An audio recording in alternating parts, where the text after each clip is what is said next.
All right, recording has been resumed. Welcome, everybody, and thank you for joining us today. Oops. Um, my name is Jason Muniz, and I'm here on behalf of the UC Berkeley High School Ethnic Studies Initiative. And today we're welcoming the next scholar in our Scholar Conversation series, Mr. Artnelson Concordia, and we'll be joined by my colleague, Ricky Aguirre, who's going to be speaking with him today. Again, this session will be recorded, so if folks want to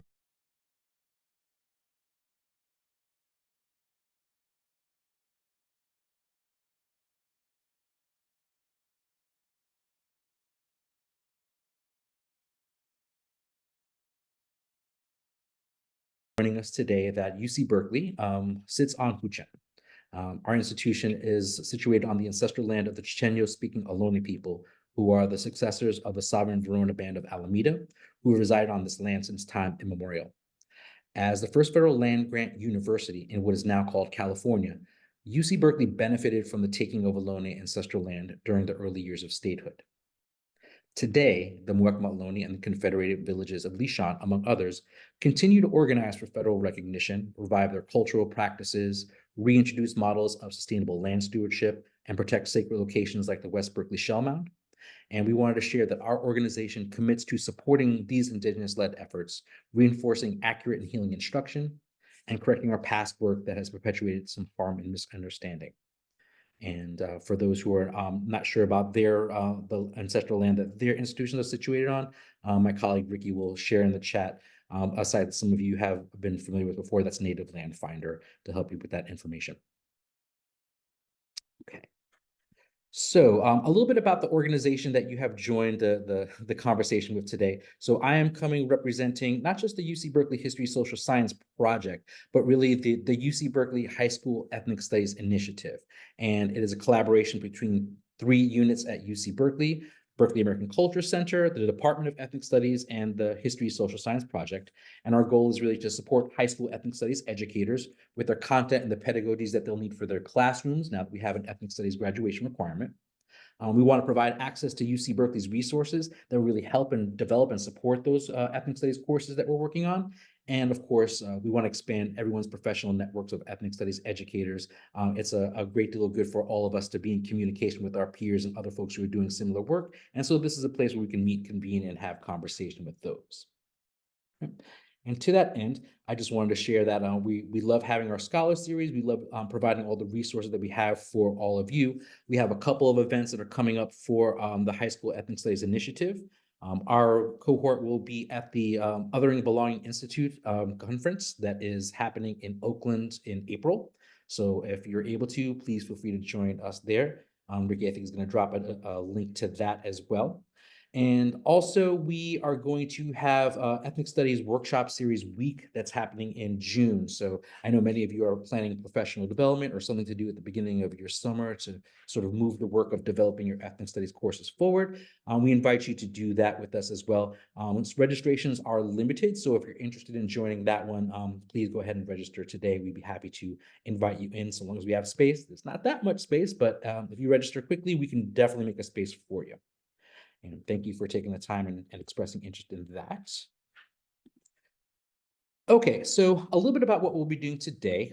For those of you who joined us last week, this will be familiar. For those of you who are brand new, I'd like to share a little bit about the format of what we do today. Our scholar conversations are really a format of a fireside chat. Approximately 30 minutes or so, we'll be sharing some information with you all. The participants here are going to be remaining muted. Questions and comments are welcome in the Zoom chat, and after we have our fireside chat format end, our guest we're inviting Artnelson to join us for about 15 minutes or so of Q&A from the questions that have come from the chat. So please know that we're going to try our best to get to as many of those as we can. After the time with Artnelson is done, the educators who have joined our session today are definitely invited to stick around. We like to have about a half hour or so between 5 and 5:30, time to process the discussion, sort of be in conversation about what we've learned, and have a broader discussion about what the work is going to be. We have a formal, broader conversation space that we make later on. A little bit trickier because of spring break, but I think we're going to hold to that. So if you're interested in joining a conversation where we synthesize what we learned last week when we spoke to Kyle, and this week when we're speaking to Artnelson. Again, look out for that email where we'll be inviting you all to join us on that day. Right. So again, welcome for everybody who's joining us. A quick then moment to check in. I wish we had some more time to do a little bit more community sort of meeting and greeting with everyone. But for now, if you wouldn't mind taking to the chat function inside our Zoom, please share your name, your pronouns, and then if you wouldn't mind, respond to this question. What are some challenges you have experienced when implementing an ethnic studies course in your school's community? Let's take a moment to introduce yourselves in chat, respond to that question, and we'll get started right thereafter.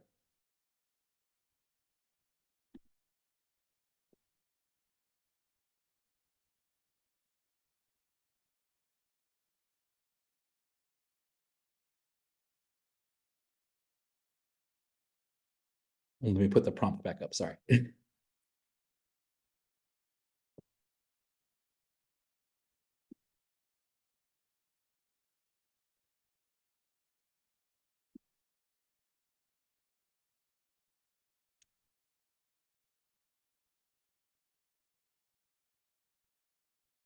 Welcoming folks in here.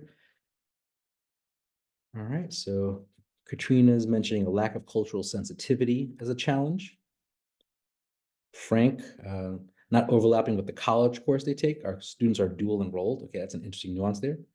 Tara mentions training. Deborah mentions one challenge has been to support teachers' understanding of the epistemology of ethnic studies. Sure. Developing curriculum from Kelsey. Yeah.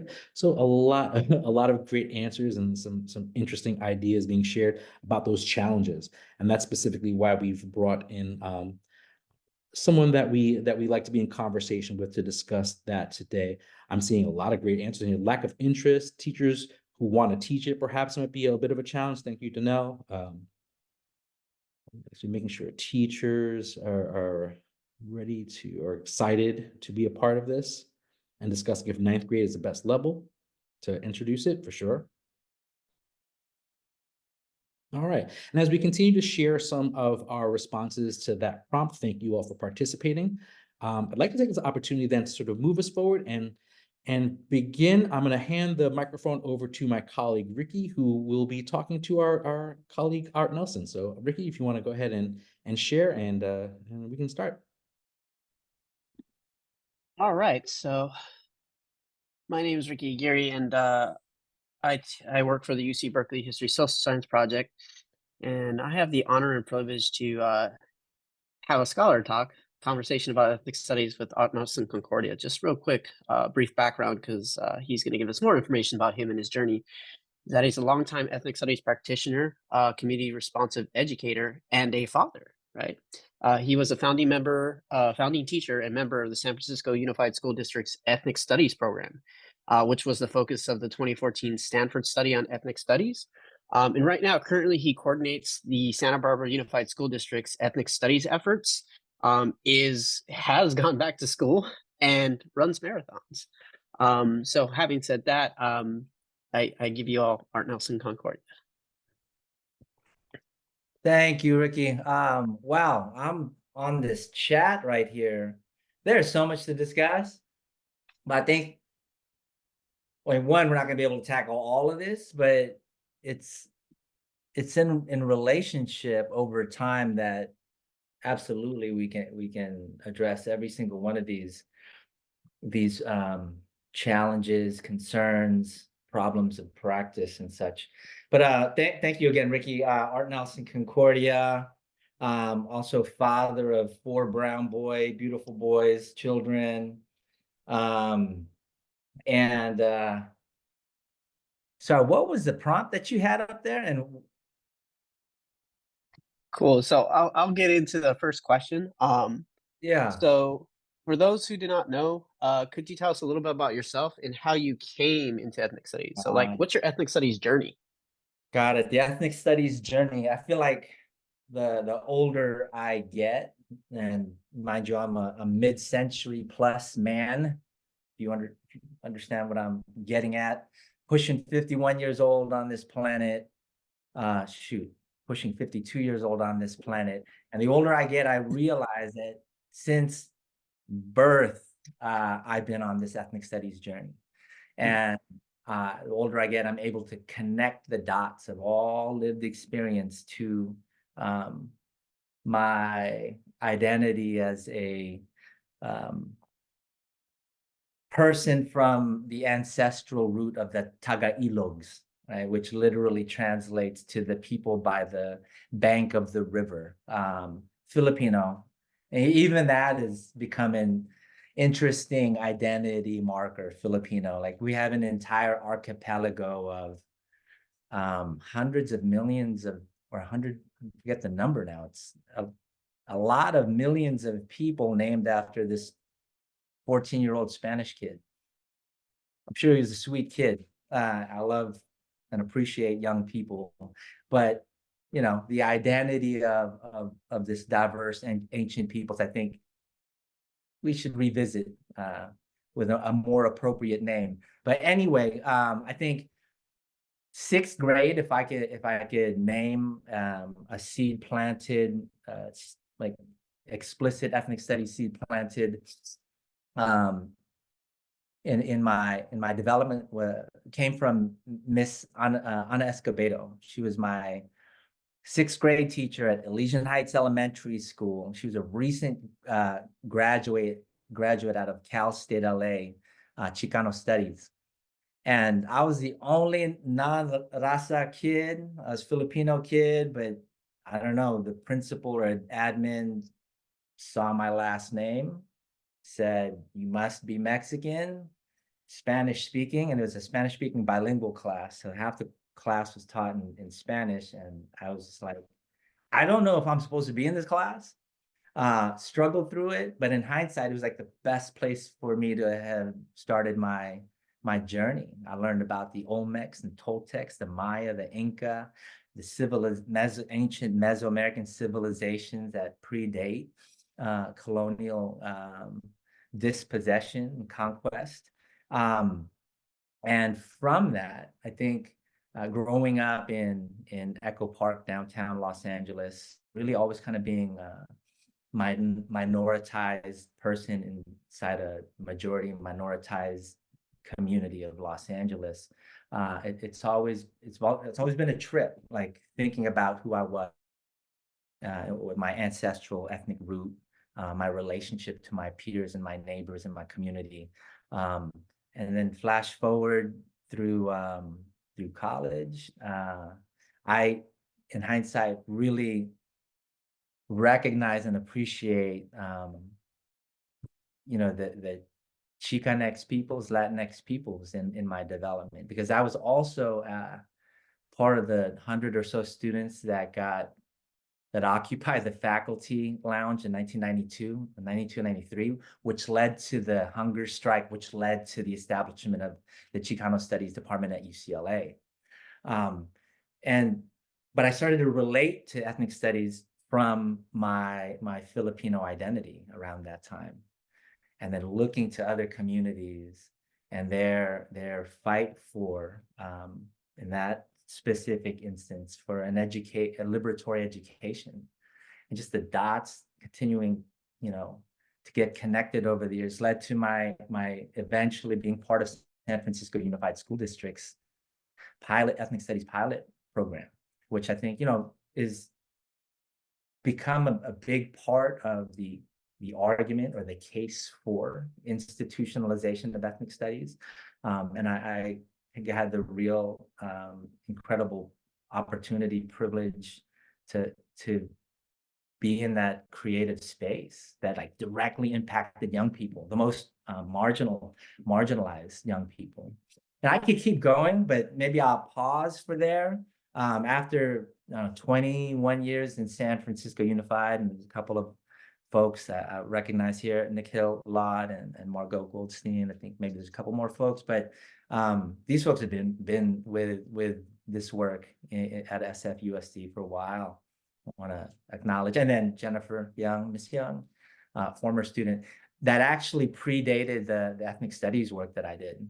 And I think she can, and she's super kind, like I was a favorite, but if I would have been able to have you in the ethnic studies course, it would have been a night and day, even greater, I think, experience.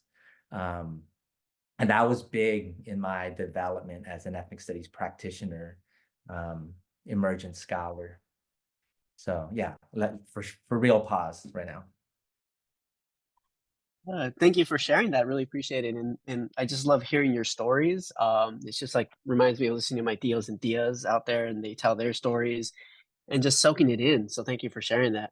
Another question I have is, can you discuss the integration and implementation of ethnic studies into the curriculum in San Francisco and Santa Barbara? What Yeah. worked and what could be done better? Yeah, yeah. Instrumental to that was there was a teacher on special assignment who was responsible for history social studies. His name's Pete Hammer. He's since retired. But he got it in his head, looking at the landscape of what SFUSD was at the time, and he was like, "We need ethnic studies. We need something different because what we're offering right now is not really impacting young people in the way that we need it to." And there had been some resolutions passed. Eric Marr passed a resolution pushing for ethnic studies. It took a few years, but using that board resolution, Pete Hammer was able to initiate this and tap into San Francisco State College of Ethnic Studies scholar professor, Dr. Alison Tinchanco-Cubales. And I paint this because I'm naming like key elements of what made SFUSD's 9th grade ethnic studies course so impactful. So we had within our school district, someone working within the guts of the institution, navigating all of that. Within our local university, our ethnic studies college at State, we had a leading scholar developing Filipino American studies, Asian American studies, ethnic studies broadly, in Dr. Tinchanco-Cubales. And then they went site to site and they identified teachers who they thought would be a good fit to participate in the pilot. And then I was identified out of Balboa High School. For folks not familiar, it's one of the working class serving institutions, immigrant serving institutions in San Francisco in the Excelsior community, Southeast. And from there, we met regularly and intensely. And I know there's a number of points made in the chat about like we need training, we need development, we need to work with our teachers to equip them. And we engaged in weeks long over the summer, like all day long. We met weekly in this cohort of about a dozen teachers, or maybe about 6, 7 teachers, including Dr. Kyle Beckham. He was working out of downtown. Amy Ritchell, David Coe, John Hutchinson, Leon Sultan. I think and then myself, we were the main folks. J.R. Arambwanga was a student teacher. And so, yeah, regularly meeting, studying, supplementing that collective study with individual study, and then application of all those learnings within our specific contexts. And then, Ferreira talks about the praxis. That's exactly what we engaged in. And pedagogy of the oppressed was one of the key foundational theoretical pieces we made meaning of and tried things and developed lessons and units and the course from. So that was San Francisco. Should I go to Santa Barbara? Sure. No. Actually, let me continue to paint San Francisco. So the other piece was the deep community support, because the board resolution actually was responding to community demands, right, for an education that was responsive and reflected the needs and experiences of like our overwhelming communities of color in SFUSD. So if we could just name them, someone within the district to help navigate and shepherd the project through university scholars, right, grounded in the history and the theory and the practice of ethnic studies, willing teachers, and I know that was a concern about like, where do we find these teachers? And then strong community support. And I know that will probably be a challenge in our rural, predominantly white communities. I think that was something that somebody mentioned in the chat as well. And then I can then share the work that I've been engaged in Santa Barbara Unified, which isn't rural, but in the county of Santa Barbara is definitely, we're rural adjacent. And so we're being tapped to support Cayuma, Santa Ynez, Orcutt. Like I prior to moving here, I'd never heard of these places before, but I think there's some definite there's some useful lessons that we can share as well. Should I just keep going on about Santa Barbara? How are we feeling, folks? And I struggle multitasking. So do we spend some time in the chat? Do we? We can come back to the chat to those questions. But yeah, I think if you want to go a little bit more on Santa Barbara, we can as well. And by the way, I love how you mentioned just doing the work, putting in the work to make this happen. And the people you just mentioned at SFUSD, that's kind of like the quote unquote murderer's row of ethnic studies people, right? Oh, there's some heavy hitters. There are definitely some folks who continue to develop. I think everyone is continuing to develop their practice either in the classroom or now at our teaching institutions, like Dr. Kyle. As far as Santa Barbara, so I moved to Santa Barbara in the middle of pandemic. And if you're, I think most of us here are residents of the Bay Area, just the cost of living. Like, and I over 2 decades, I was there. All my children were born in either the city or in the Bay at large. And we tried so hard to get in, but there just came a point where we're just bleeding out in rent. And being, an LA kid, we got it in our heads, okay, maybe we should move south. And that allowed me to be closer to my own family. And then we brought my wife's family. So we live multi-generationally. We didn't make it all the way to LA, but close enough. So I'm in Oxnard. I know folks may not appreciate me sharing this, but if you've never been to the Central Coast, if you've never heard of the 805 outside of the Beer, like, you need to come and check this place out. Like, Oxnard is a brown beach town, maybe the only one next to Watsonville left on the west coast of the United States. And the beaches are incredible. The people are so warm.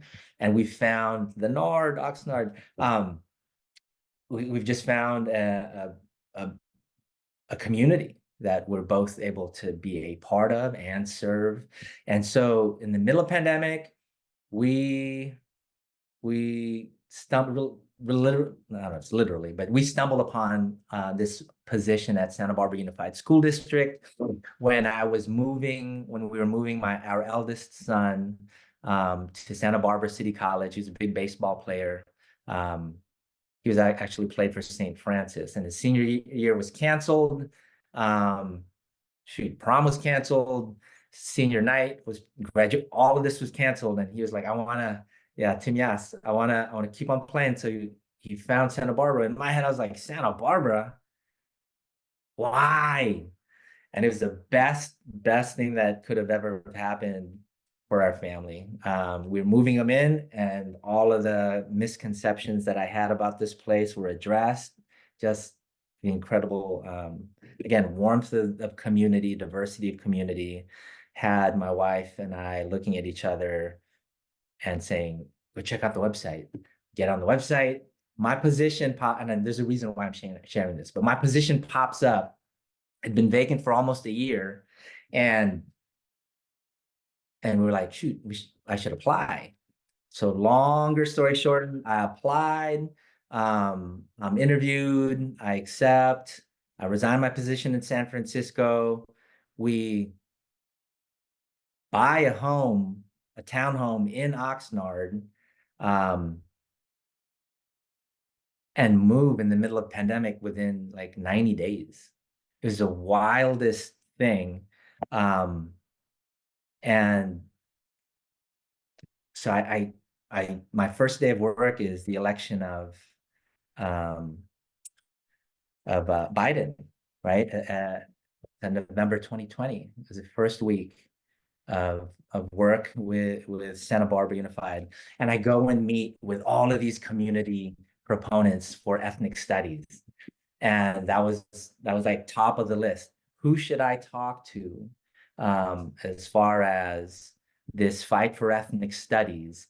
And I just meet literally 36 people in 1 week, and introduce myself and really just do the learning and do the research about this place, our students and community, some of the challenges that they faced. And one of the biggest ones was like, we need somebody to shepherd the work through, to work within the guts of the institution and develop and support our teachers to teach these courses. And that's what I'd been doing in San Francisco Unified, because the thing that I didn't share was after we launched the pilot, we get that Stanford study to really like elevate the profile of our work and really push the district to continue to support our work. There's another resolution that's passed to make ethnic studies a graduation requirement and to fully fund it, because 3 years in, they pulled the rug. And it was the study that actually brought us back to life, or resuscitated the effort. And they said, okay, well, we need somebody to step into central office. And that became that I did. I was voluntold to step back in to be that Pete Hammer specifically for ethnic studies. And so I had that experience and then brought that experience to Santa Barbara.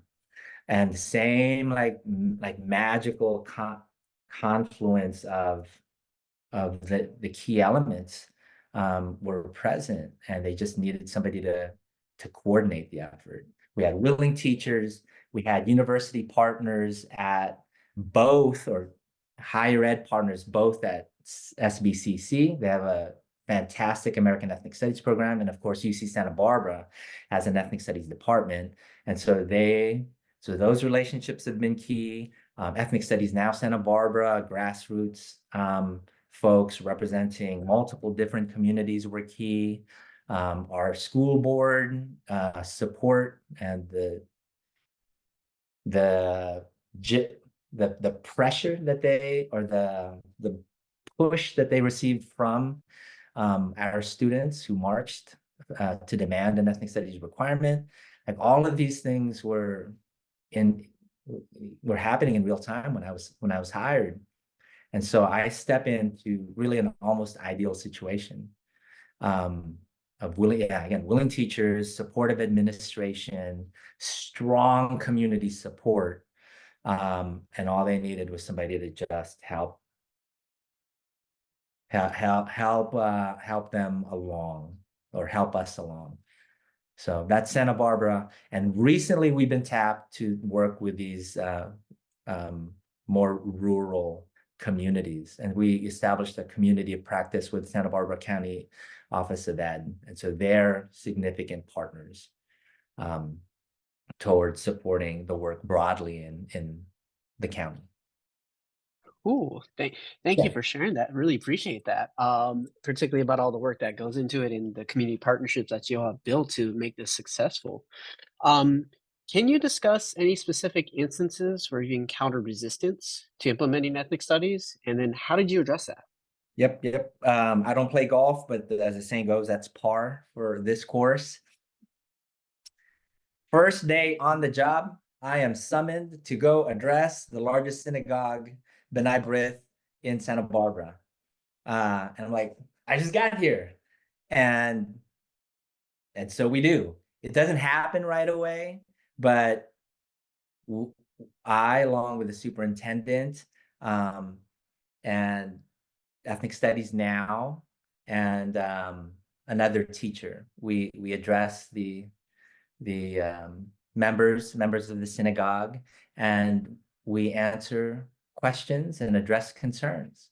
And it was one of the, I think, most significant sharings that I've had directly with.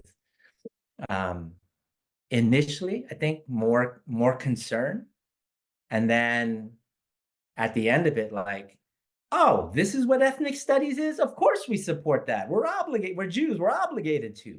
Like, that was a segment of the synagogue. And then there's still another segment that, you know, I think if we're following the fight for ethnic studies, there is some misrepresentations of our commitment to Palestine, or the field's commitment to Palestine and teaching about Palestine. And that gets conflated with, in some way, anti-Semitism. And so we're in the middle of that, and that's constant. Like, look, come into our classrooms anytime you want. That's an open, like, invitation. This is what we teach. These are our teachers. Like, I'm semi-regularly in contact with Dan Mizell, the director of the Tri-County ADL. Like, we engage, we have nothing to hide. Ethnic studies is, you know, we're absolutely committed to. It's a law, and we're going to do as best we can by the origin, purpose, and practice of this field. And it's new, right, in K-12. And so I think there's a lot of anxiety, there's a lot of fear. So that was one segment of concern. The other segment, it's more far right, you know, traditional, I don't know if it's traditional, but far right. I don't know what are other terms, like really MAGA aligned elements of the Santa Barbara community, who have sued our district multiple times. When I came in, there was like three lawsuits that had been thrown out, and then 2 active lawsuits about our district's anti-Christian, anti-male, anti-white teaching practice. And it's like, okay, we disagree, and, you know, we just keep it moving, because ultimately with ethnic studies, there's incredibly strong community support, and strong leadership within the district, backing this work. And then, you know, the state of California says it's a requirement. So, and I have experience with the model curriculum as well. I was one of the 3 writers. Because of the work that we did in San Francisco, I got tapped to be one of the 3 writers to work with the advisory committee that eventually drafted that first draft of the model curriculum, which caught, again, a lot of opposition from those segments of our community. Ooh. Thank you for sharing that. I appreciate your honesty and just talking about, for lack of a better term, going through it, right?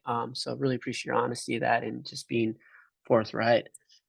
So I just have one more question before we go into the chat.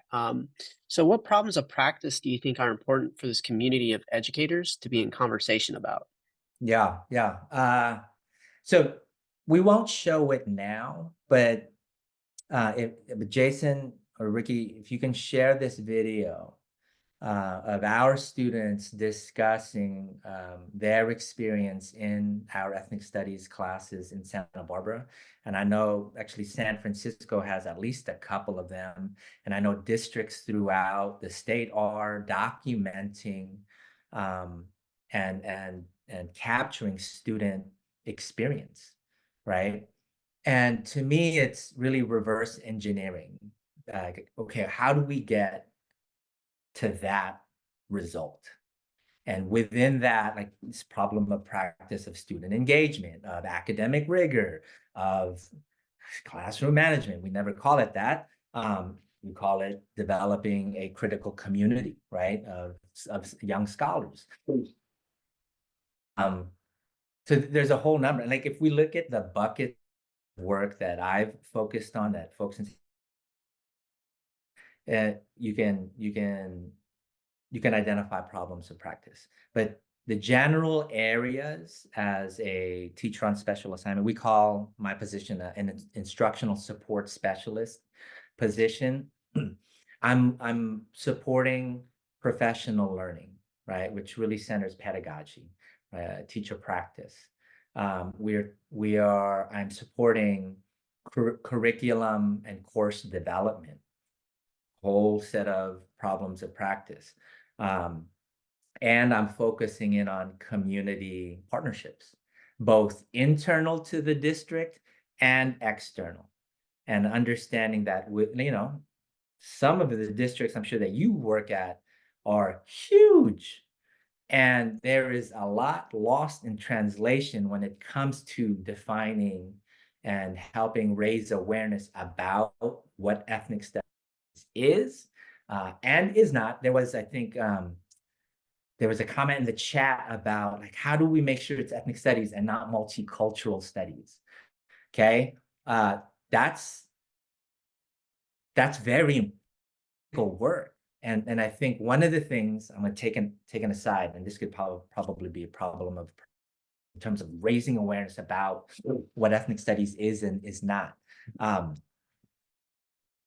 We have this very elaborate definition, like really thorough, extensive. And there's reason for that. You know what? Here, let me share it real quick. I'll put it in the chat. Give me 1 second. And it'll make sense. Much more sense. What I'm talking about will make much more sense. Okay, the message is too long. Let me see.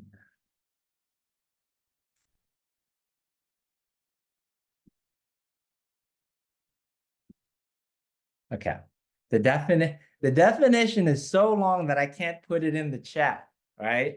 And part of my job working with site admin, with teachers new to ethnic studies, with community folks concerned with what it is. Are you teaching, our white children to hate themselves?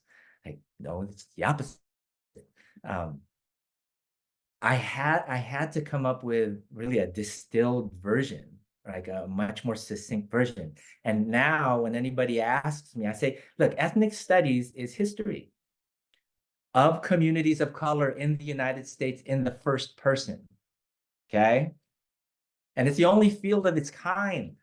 And so when we say multiculturalism, it's great. It's not ethnic studies. Ethnic studies centers communities of color in the United States from their point of view, right? It's not secondary analysis of what happened to brown people and what happened to Black people by non-brown and Black people. Ethnic studies is not just history, although it's critical. Ethnic studies is criticality, critical consciousness, right? We have to equip young people to think causally. And I know that's a standard, but we really define what that means. It means thinking historically. The past is shaped, it's not determined the present. And that this is happening through systems and relationships of power. So thinking causally, thinking historically, thinking systems and power. That's another cornerstone of ethnic studies. So you got history, you got criticality. And then, like, look, it's not just academic. It can't just be academic. It's not just learning to memorize, to regurgitate, to take a test, to pass the class and peace out. It's that they have some meaningful, that they engage in some meaningful application of the learning. And for young people in the hood, it is really about how do I help make sure that my younger sibling and myself is safe? How do we address the issues of addiction and violence? Like, the list is long for all of these real opportunities for young people to help be a part of problem solving. I think they call that democracy somewhere, right? That we have engaged, I hesitate to use the term citizens, but not in the way that makes people illegal, but engaged participants of members of a society, right? So that, and then fourth, that it's never done alone. It's always done in community and in solidarity. And so every time I share that definition, they're like, oh, that's what this is? Like, I can get that. Like, it's democratic, that it's people-centered, it's concerned with the well-being of our most marginalized. And of course, we're intersectional. Right? It's not narrow race. Right? It's this important aspect of us. If anything, it's the entry point to developing and fostering criticality. But shoot, I don't know if I'm answering the question, but I can riff off here. Milton says critical collective civics and history, based in history of our experience, right? Yeah. Like I got to take a moment to process that, because I just got the tinglies, for lack of a better way of putting it. Like, wow. So, I think we can drop the mic and call it a day, right? So, thank you for sharing that. And I'm gonna drop into the chat to pull a couple questions out. This is from Sheev. I apologize ahead of time if I mispronounce that. But they're asking, we know the academic impact of ethnic studies, but can you discuss more of the spiritual, emotional, healing aspects? Also, what advice do you have to community to hold the board to their word and promises? Yeah. So 2 parts. Let's take the first part first, where, again, watch that video. And if your district has created a video or is engaged in ethnic studies for a while now, like, ask our young people, because if we're doing it right, the responses will be very similar. And then that really is evidence of, like, wow, we're tapping in not just to mind, but heart and spirit and emotional well-being. And if we're doing it right, young people feel a part of a larger community that's doing learning together, like meaningful learning together. And if you ask our most marginalized students their opinion about school, like, that response should be our compass. Like, I hate school, I'm dumb. Like, there's all this internal, like, the list is, again, is long, and that we should use that as the basis for looking at what is their experience that makes them respond this way, right? And then what is the experience that we need to create that counters this, that is humanizing, that is addressing, like, our holistic sense of self and well-being. And we're social people. And look, I'm an American. I'm not going anywhere. My ancestral root is the Philippines, but I am very much well aware of our commitment to individualism in this country. Nobody's taking individualism away. Like, to me, like, this is a beautiful fabric from the Philippines, right? It's called a malong. And each one of these strands, these fibers, right? That's the individualism part. But in order to make something so versatile and beautiful and used and practical, these strands need to come together, right? And it's yes and, it's not either or. And so we honor individual experience, individual separate communities. So no one is ever that. And so again, you walk into, or you watch videos about the young people engaged in the learning, and that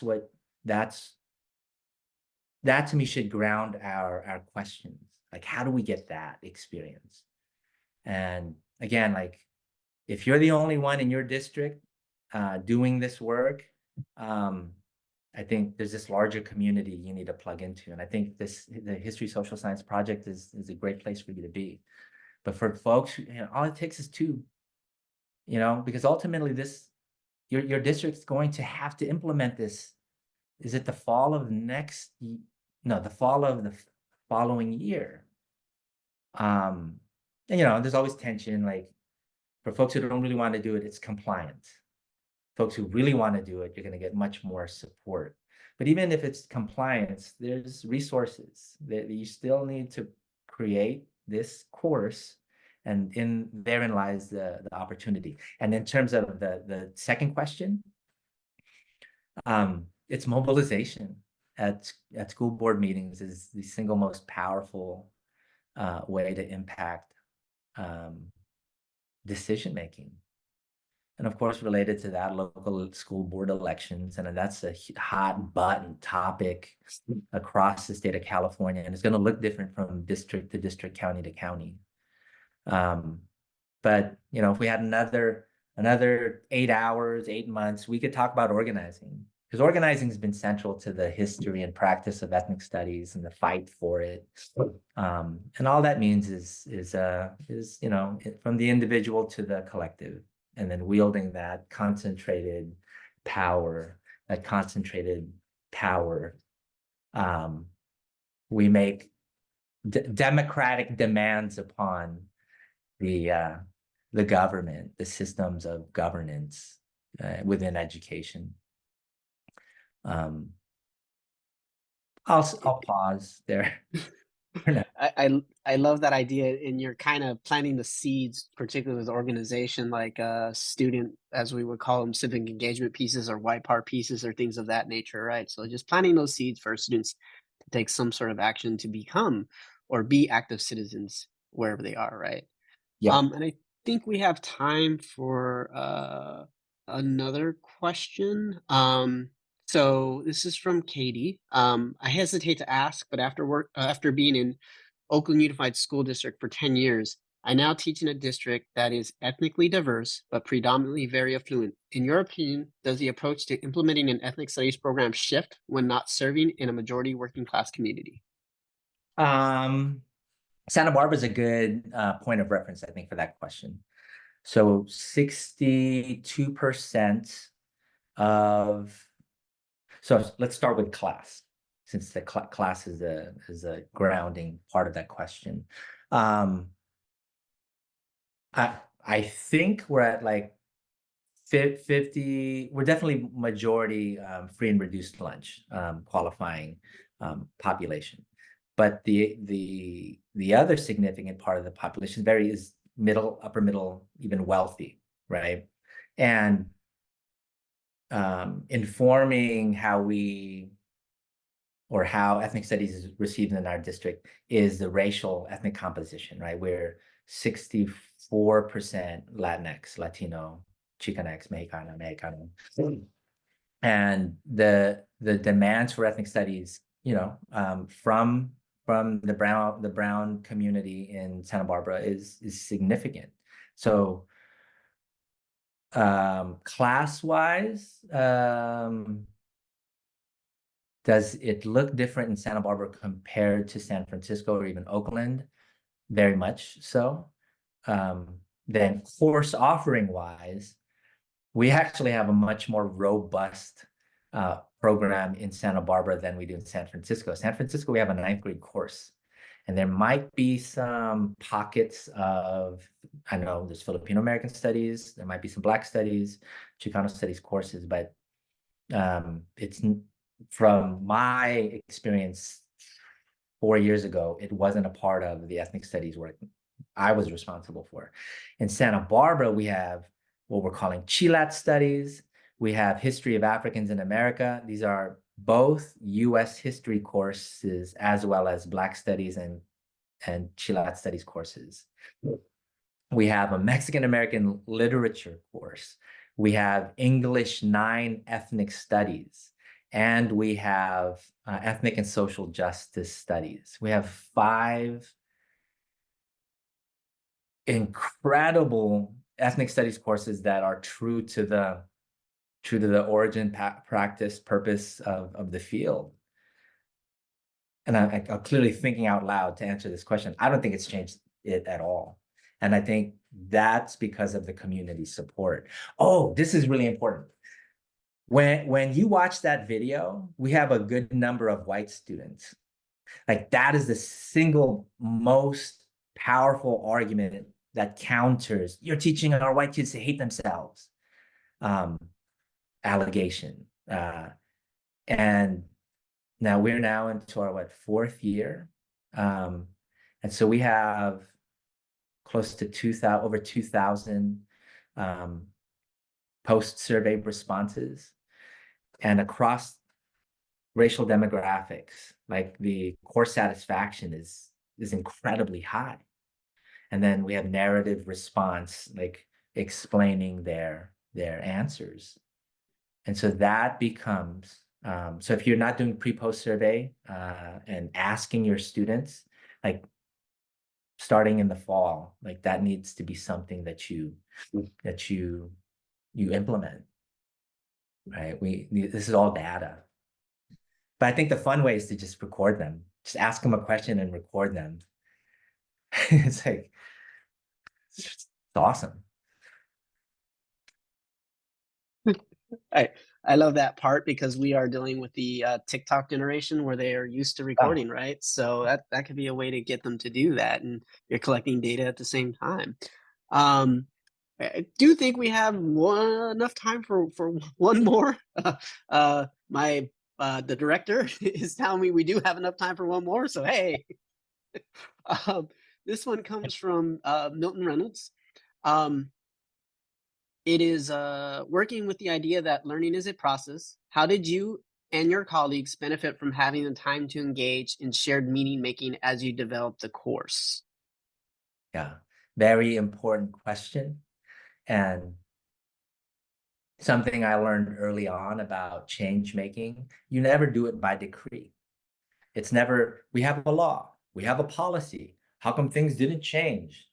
It comes down to relationship building, raising awareness in a way that folks want to invest in the initiative. And as we discussed earlier about the importance of community to young people, to feeling that they are a part of a larger community of practice, of learning, like, why did I do that? The same goes for our teachers, our adults. If anything, they need it more. Like, this whole system of education is so isolating, right? You're the sole adult in the room for 5 shows a day, 5 days a week.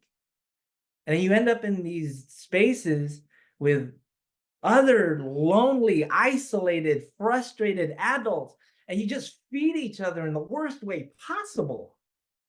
And so ethnic studies, and you got to ask my teachers here. This is what they look like. I'm going to ask that question to them. I think I know what the answer is, and I'll share what I think the answer is. We do collective study. We meet regularly. We have summer and fall institutes, and that's all really technical. But we also we have meals together. We invest time and effort in getting to know each other, where our critical racial identity formation, like, that's a thing. That's what we have to do with all of our teachers, and in an intersectional way. Like, who are you? From where do you come from? How's that shape the way that you engage with yourself, your family, and most importantly, the young people in front of you, right? And surfacing those blind spots, like, requires vulnerability. And that vulnerability can only be had in a community of trusting, caring, I'll say loving peers, right? And so we build that intentionally. We did that in San Francisco. If that's not part of the program you are a part of, like, that's where you can lead from your position. you know, like we do happy hour. We don't all drink, but we commune. And you know, I have the great benefit of working with other ISSs or TOSAs that support our ethnic studies work, and they offer up their homes. We have, again, the external community partners that we've built with. They offer up their halls, their offices, their spaces, and we do field trips. We you know, we joy is central to the work. It's hard enough like to be all grim and determined, and like I get that, like, oh, you know, but if we can't laugh, we're not really learning from our peoples. So, hey, Adam. So, Adam, Santa Maria, when we're talking about rural adjacent Santa Barbara. So, I have the privilege, honor of working with teachers across our district. He just chimed in there. And so Éxito, he talked about Éxito. That's a program within UC Santa Barbara's Ethnic Studies department. And it's a pathway from undergrad to our school district's ethnic studies classrooms. That's another key partnership. Awesome. And unfortunately, we are out of time. And I just want to big shout out to Artnelson for coming in and donating his most valuable resource, his time and knowledge to us. Super appreciate that. So thank you all for being here. And just a reminder, I'm going to drop into the chat. There's the Othering and Belonging Institute and the HSESI summer workshop that we'll be holding. So if you're interested in that, and just give some love to Art.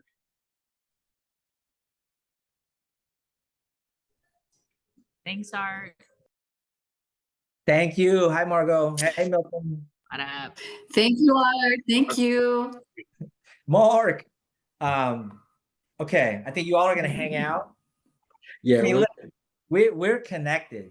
Like, if you are doing this ethnic studies work in the state of California or in Washington, oh, this is what I've learned.